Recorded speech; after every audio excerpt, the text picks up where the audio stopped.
प्यारे बच्चों नमस्कार। ऑनलाइन क्लासेस में आपका स्वागत है। जैसा कि अभी तक हम लोग जानते हैं कि हम लोग भौतिक विज्ञान पढ़ रहे थे क्लास 12 की, जिसमें हमारा 4th चैप्टर चल रहा था जिसका नाम था संधारित्र, और आज का ये हमारा 4था लेक्चर है। तो अभी तक पिछले लेक्चरों में हमने पढ़ा है कि समांतर प्लेट संधारित्र की धारिता क्या कहलाती है। तो भाई हमने पढ़ा था समांतर प्लेट संधारित्र की धारिता C बराबर है ε0 A/D, और यदि परावैद्युतांक हो तो क्या आ जाता है, यही आई थी ना। ये बेटा बहुत ही ज़्यादा मोस्ट है। फिर हमने इसके कुछ अनुप्रयोग पढ़े थे या महत्व पढ़े थे। तो उसके बाद हमने पिछली कक्षा में बोला था इसके बाद एक और चीज़ है जो बहुत ही ज़्यादा मोस्ट है। कौन सी है वो? समांतर प्लेट संधारित्र की धारिता ही है जब प्लेटों के बीच में कोई मोटी पट्टी रखी हो, तब निकालते हैं क्या इफेक्ट पड़ता है। समांतर प्लेट संधारित्र की धारिता कब? जब कोई मोटी प्लेट रखी हो या पट्टी रखी हो, यहाँ पे कह सकते प्लेट या पट्टी रखी हो, तब क्या होगी धारिता। जब कोई प्लेटों के बीच में कोई यदि पट्टी रख दी जाए तो धारिता क्या होगी। तो चलिए देखते हैं क्या आएगा आंसर। चलो, तो हमने मान लिया, माना A तथा B दो समांतर प्लेट संधारित्र हैं जिन पर क्रमशः +Q तथा -Q आवेश है। इन प्लेटों के बीच में हमने एक T मोटाई की एक पट्टी रख दी है। कितनी मोटाई इसकी T है, और इसी प्लेट का जो परावैद्युतांक है वो K है। तो भाई जो इनकी बीच की दूरी थी वो क्या थी? D थी। यदि अब मैं पूछूं कि वायु में दूरी कितनी हो जाएगी, तो यहाँ टोटल D थी, T इसने कवर कर ली, तो कितनी बची? D - T बची है। ठीक है, क्लियर। और वैद्युत क्षेत्र इसका क्या है? E है। तो चलिए अब लगाते हैं समांतर प्लेट संधारित्र की धारिता क्या होगी। इसको किसी बैटरी से कनेक्ट कर दिया करो।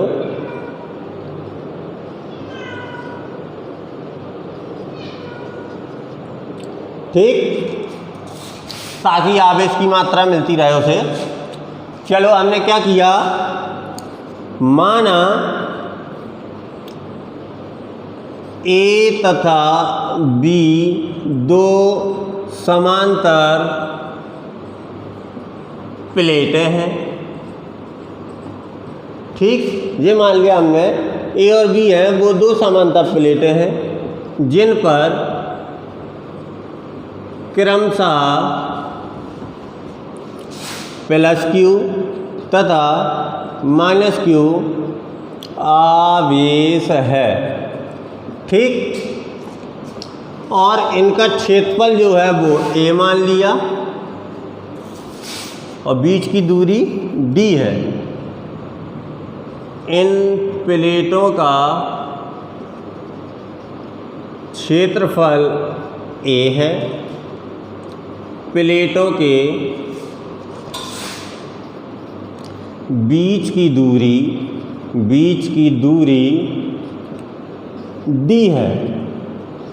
ठीक, अब आइए, अब अपन लोगों ने रखी T मोटाई की, तथा इन प्लेटों के बीच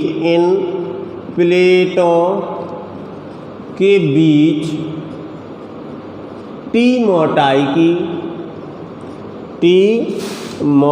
की तथा K परावैद्युतांक की एक पट्टी रखी है। क्या रखी है? पट्टी रखी है।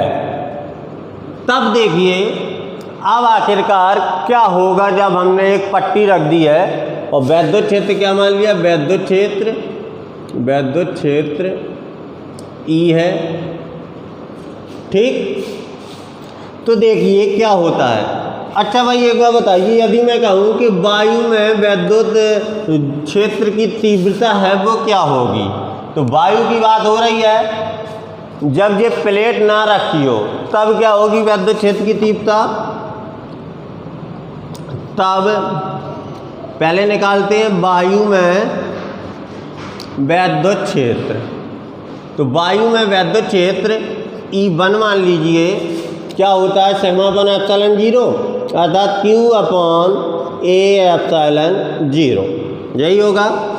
अब यदि मैं कहूँ कि अब तुम परावैद्युतांक में निकालिए या पट्टी जब धरी हो तब वैद्युत क्षेत्र निकालिए, तब क्या होगा, तो क्या निकालते हैं परावैद्युतांक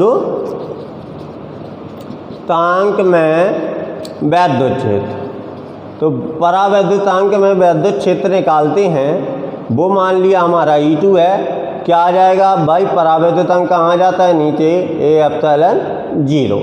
देखिए वैद्युत क्षेत्र अकेले से तो कोई काम नहीं चलेगा, हमें क्या निकालना पड़ेगा, विभव। और जब विभव हमारा निकल आता है फिर हम लोग निकालते हैं वैद्युत या समांतर प्लेट संधारित्र की धारता। देखिए यहाँ पे मैं लिख रहा हूँ, आप लोगों को नीचे लिखना है, ठीक, बगल में नहीं लिखना है, नीचे लिखना है, क्योंकि नीचे जगह नहीं है इसलिए यहाँ लिख रहा हूँ। अभी और डेरिवेशन बढ़ेगा तो यहाँ तक आ जाएगा, ठीक है। तो आप लोगों को नीचे लिखना है, बगल में नहीं लिखना है। क्या आएगा, अब निकालते हैं अपन लोग वायु में विभव की बात करते हैं। वायु में विभव भाई क्या होगा, वायु में विभव V1 बराबर क्या होगा, वायु में जो था वैद्युत क्षेत्र है E और हमारा L, कितनी है वायु में दूरी, D-T है, यही है ना।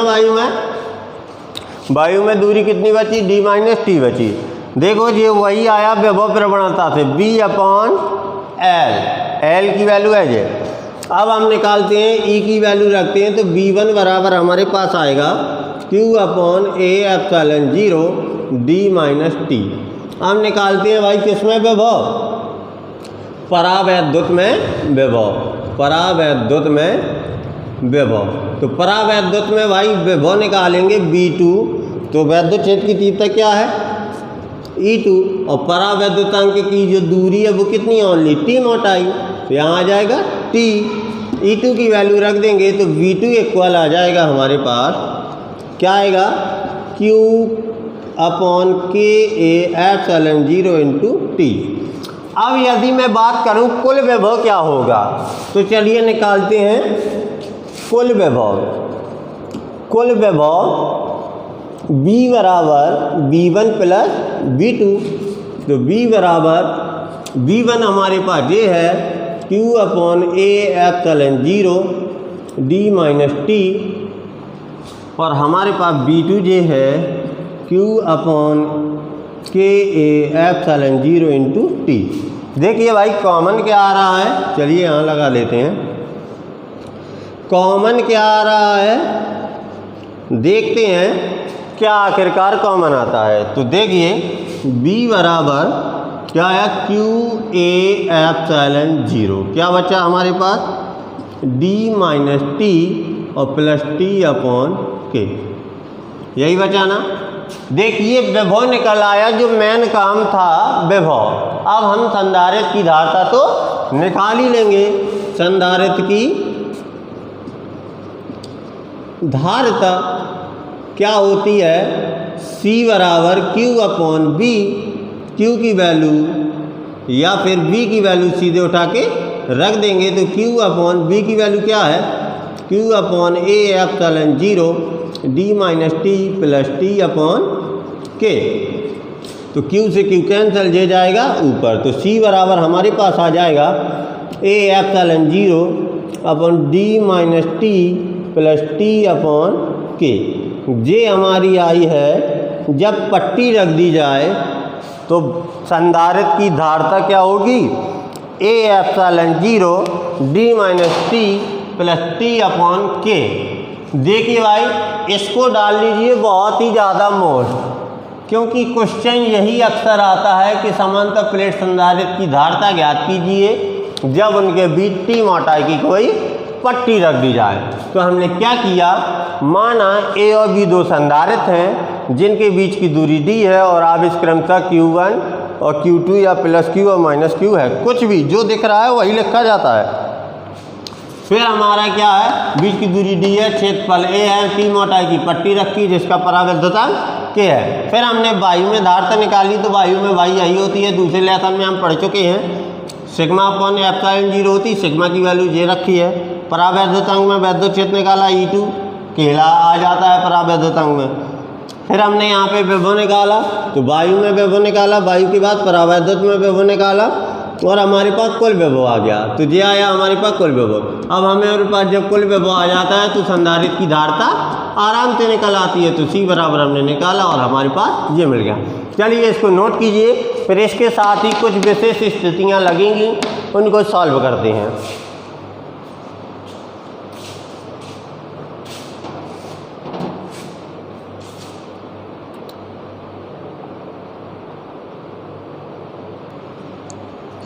चलिए अब देखते हैं कुछ इसी की विशेष स्थितियां हैं।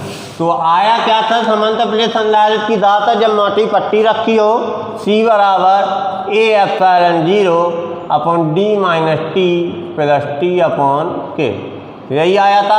अब इससे हम बनाते हैं कुछ विशेष स्थितियां। तो चलिए देखते हैं विशेष स्थितियां क्या हैं।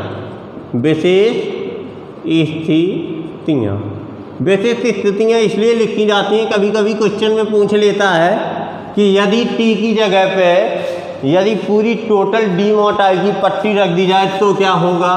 तो पहली स्थिति क्या है, यदि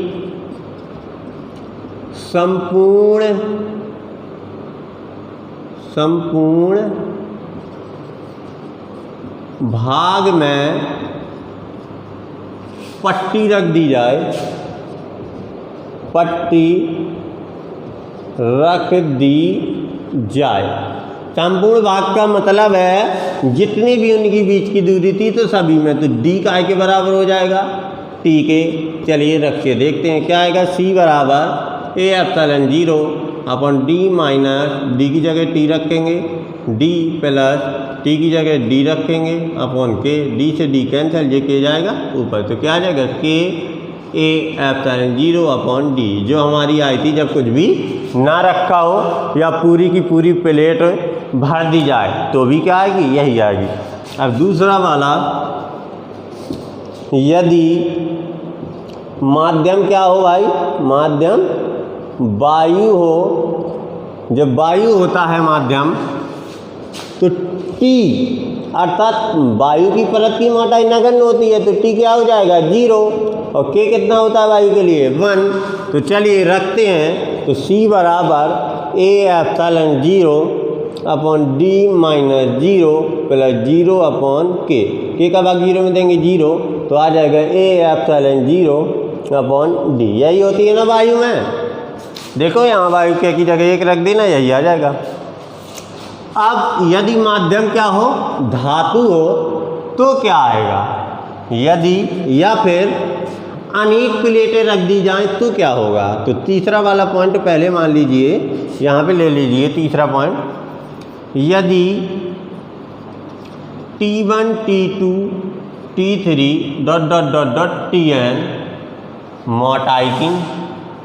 मोटाई की तथा K1 K2 K3 dot dot dot dot Kn परावैद्युतांक की अनेक प्लेटें रख दी जाएं, अनेक प्लेटें रख दी जाएं, तब क्या होगा, तब आ जाएगा भाई C बराबर ए एप्सिलॉन 0 अपॉन डी, तो डी ही है, टी क्या बन गया T1, क्योंकि अनेक प्लेटें हैं सबको जोड़ देंगे तो टोटल आ जाएगा Tn, और प्लस यही आएगा T1 T2 dot dot dot dot, या फिर ऐसा कह सकते हैं हम लोग पहली प्लेट है तो T1/K1 plus T2/K2 dot dot dot dot Tn/Kn। तो चलिए, ये हमारी कुछ विशेष स्थितियाँ थीं जो क्वेश्चन में कभी कभी ऐसे आ जाती हैं कि यदि समांतर प्लेट संधारित्रों की जगह 2 पट्टियाँ रख दी जाएं तो क्या होगा। देखो भाई, 2 रख देंगे तो यहाँ तक आ जाएगा ये बंद, यहाँ तक आ जाएगा। पहले तो यही निकालेंगे, फिर लिख लेंगे 2 पट्टियाँ हैं तब तो ये आ जाएगा। वो कहे यदि 3 पट्टियाँ रख दें तो क्या होगा, तो भी बदल सकते, चाहे जितनी रख दें तो बदल सकते। यदि क्वेश्चन आ जाए कि वायु में संधारित्र क्या होती है तो ये होती है। वायु में पूछे भाई तो चाहे जिस मेथड से निकाल लो, चाहे समांतर प्लेट संधारित्र की धारता थी चाहे पट्टी वाले मेथड थे, ठीक है। तो मेरे ख्याल से तो समझ में आ गया होगा। तो चलिए इसको भी नोट कर लीजिए विशेष स्थितियों को। इसके बाद चलते हैं कुछ नया।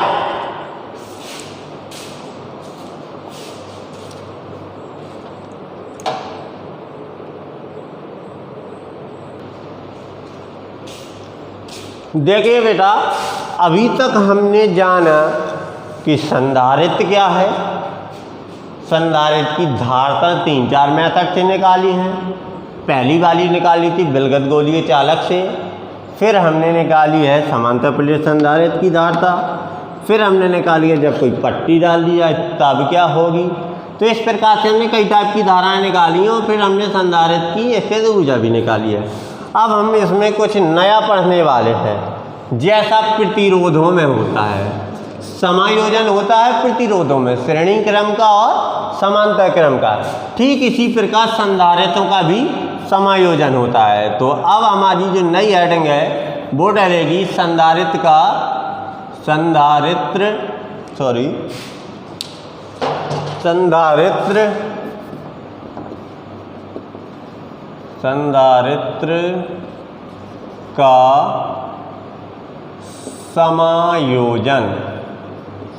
अब हम लोग संधारित्र का समायोजन पढ़ेंगे कि संधारित्रों का जो समायोजन होता है वो किस प्रकार का होता है और कैसा होता है।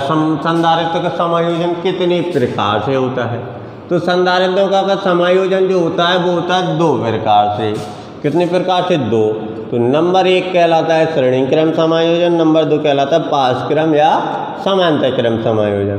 तो आज हम पढ़ेंगे समांतर क्रम या श्रेणी क्रम, 2 में से 1 पढ़ लेंगे और बाकी अगली कक्षा में पढ़ेंगे, अर्थात अगले लेक्चर में पढ़ेंगे। तो संधारित्र का समायोजन कितने प्रकार का होता है, यहाँ लिखेंगे संधारित्रों का समायोजन, संधारित्रों, या फिर और अच्छे से लिखिए, ऐसे ना लिखिए और अच्छे से लिखिए, मैं अपनी भाषा में लिखवा दूँ तुम्हें। 2 या 2 से अधिक संधारित्रों को आपस में जोड़ना संधारित्रों का समायोजन कहलाता है। 2 या 2 से अधिक संधारित्रों को आपस में किसी चैन द्वारा जोड़ देंगे तो ऐसा क्रम क्या कहलाएगा, समायोजन कहलाएगा। तो चलिए देखते हैं, फिर उसके प्रकार लिखेंगे, फिर एक बाई प्रकार लिखेंगे, ठीक है। 2 या 2 से अधिक संधारित्रों को आपस में किसी विशेष विधि से जोड़ना क्या कहलाता है, किसी विशेष विधि से जोड़ना संधारित्रों का समायोजन कहलाता है, समायोजन कहलाता है। यदि हम 2 या 2 से अधिक संधारित्रों को आपस में यदि जोड़ देंगे तो ऐसा जो भी क्रम बनेगा या कुछ भी बनेगा क्या कहलाएगा, संधारित्रों का समायोजन कहलाएगा। संधारित्रों का समायोजन जो होता है वो 2 प्रकार से होता है। संधारित्रों का समायोजन 2 प्रकार से होता है, 2 प्रकार से होता है। अब चलिए वो कौन कौन से प्रकार हैं। तो सबसे नंबर 1 का प्रकार है श्रेणी क्रम समायोजन। श्रेणी क्रम समायोजन। और दूसरा वाला जो है समांतर क्रम समायोजन। तो चलिए आज इनके बारे में ओनली हम अध्ययन कर लेते हैं, लिखेंगे इनको कल। तो चलिए देखते हैं कि आखिरकार ये समायोजन दो प्रकार का होता है, श्रेणी क्रम और समांतर क्रम। तो आखिरकार ये कहलाते क्या हैं, कैसे जोड़े जाते हैं, ठीक है। संधारित्र का सबसे फर्स्ट है जो तुम्हें जानना है, जो प्रतीक होता है वो होता है ऐसा।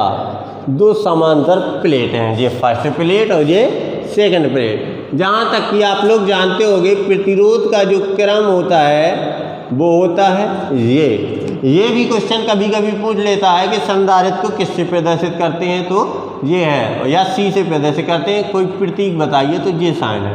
प्रतिरोध का ये है।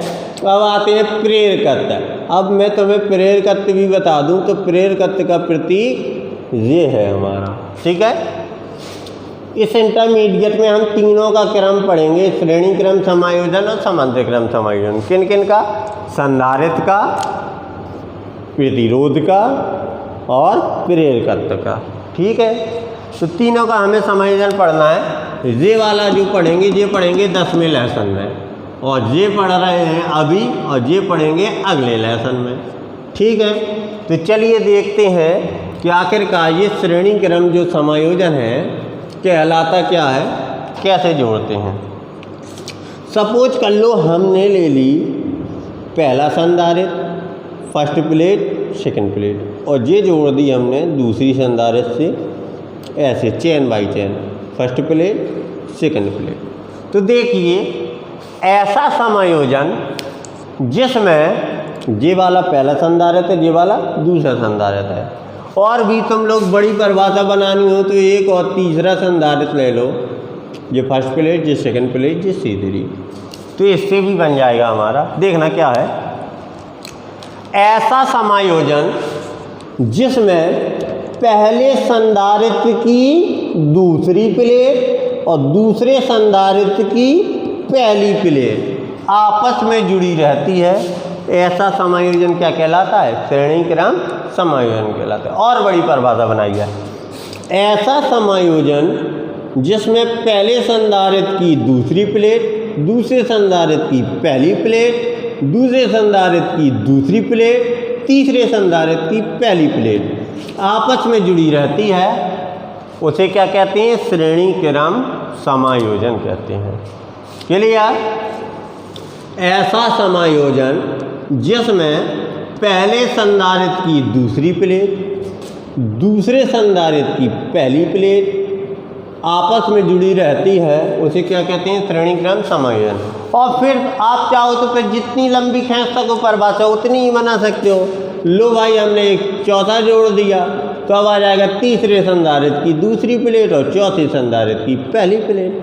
कैसा भी कह सकते, बड़ी से बड़ी परिभाषा भी बना सकते, लेकिन हमें ओनली ठोस परिभाषा देनी है ताकि एग्जामिनर समझ जाए कि इसको आता है संधारित्र को जोड़ना। क्या है? पहले संधारित्र की दूसरी प्लेट और दूसरे संधारित्र की पहली प्लेट आपस में जुड़ी रहती है, तो इस प्रकार का समायोजन क्या कहलाता है? श्रेणी क्रम समायोजन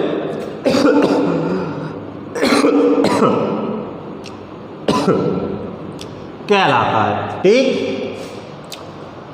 अब बात आती है कि जैसे प्रतिरोध वाले में आपने हाई स्कूल में पढ़ा होगा, जो धारा रहती है प्रतिरोध में वो श्रेणी क्रम में समान रहती है और समांतर क्रम में अलग अलग रहती है। वैसे ही इसमें कुछ होगा।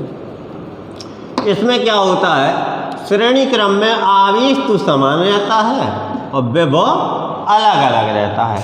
अर्थात आवेश इसमें Q होगा, इसमें Q होगा, इसमें Q होगा, इसमें Q होगा यदि श्रेणी क्रम में जोड़े गए हैं, और विभव V1 अलग इसमें होगा, अलग इसमें होगा, अलग इसमें होगा और अलग इसमें होगा।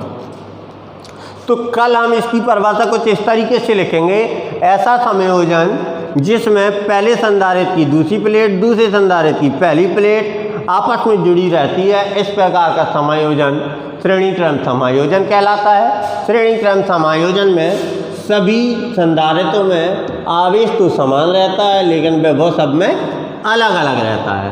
तो ये था हमारा श्रेणी क्रम समायोजन। अब पढ़ते हैं हम लोग समांतर क्रम समायोजन। अभी दोनों की डेफिनेशन लिख नहीं लेना, क्योंकि अभी तो हमें इन दोनों के डेरिवेशन भी करने हैं। आज की वीडियो बड़ी हो जाएगी, इसलिए कल दोनों का एक साथ बता देंगे। ये है समांतर क्रम समायोजन क्या कहलाता है। तो देखिए समांतर क्रम समायोजन कुछ इस तरीके से होता है। ये हो गया पहला संधारित्र C1, ये हो गया दूसरा संधारित्र C2, ये हो गया तीसरा संधारित्र C3, और ये इसकी प्लेट जुड़ी है, ये इसकी प्लेट जुड़ी है, ये इसकी प्लेट जुड़ी है, ये इसकी प्लेट जुड़ी है। ये हो गया हमारा एक समायोजन। तो इस प्रकार का समायोजन जो है वो कहलाएगा समांतर। अब कैसा, ये पहली प्लेट, ये दूसरी प्लेट, ये पहली प्लेट, ये दूसरी प्लेट, ये पहली प्लेट, ये दूसरी प्लेट, ये ए बिंदु मान लो, ये बी बिंदु मान लो, ठीक। अब समांतर क्रम समायोजन क्या कहलाएगा, ऐसा समायोजन जिसमें पहले संधारित्र की पहली प्लेट दूसरे संधारित्र की पहली प्लेट के साथ तथा पहले संधारित्र की दूसरी प्लेट दूसरे संधारित्र की दूसरी प्लेट के साथ एक क्रम में जुड़ी रहती है या आपस में जुड़ी रहती है, ऐसा क्रम क्या कहलाता है, समांतर क्रम समायोजन कहलाता है। देखिए फिर पहली पहली दूसरी दूसरी, तो ऐसा समायोजन जिसमें पहले संधारित्र की पहली प्लेट दूसरे संधारित्र की पहली प्लेट के साथ तथा पहले संधारित्र की दूसरी प्लेट दूसरे संधारित्र की दूसरी प्लेट के साथ आपस में जुड़ी रहती है, इस प्रकार का समायोजन क्या कहलाता है, समांतर क्रम समायोजन कहलाता है। अब बात आती है भाई समांतर क्रम समायोजन में क्या होता है, आवेश तो सब में अलग अलग होते हैं लेकिन विभव सब में समान होता है। तो इस प्रकार का समायोजन क्या कहलाता है, समांतर क्रम समायोजन। तो चलिए भाई कल इन दोनों के डेरिवेशन लगाए जाएंगे, जो कि सवालों में सबसे ज़्यादा तो इन्हीं के लगने हैं, श्रेणी क्रम और समांतर क्रम। तो आज के लिए बस इतना ही। यदि समझ में आया हो तो लाइक सब्सक्राइब और शेयर ज़रूर कर दें, ताकि इस शिक्षा का लाभ और भी स्टूडेंट उठा सकें। नमस्कार।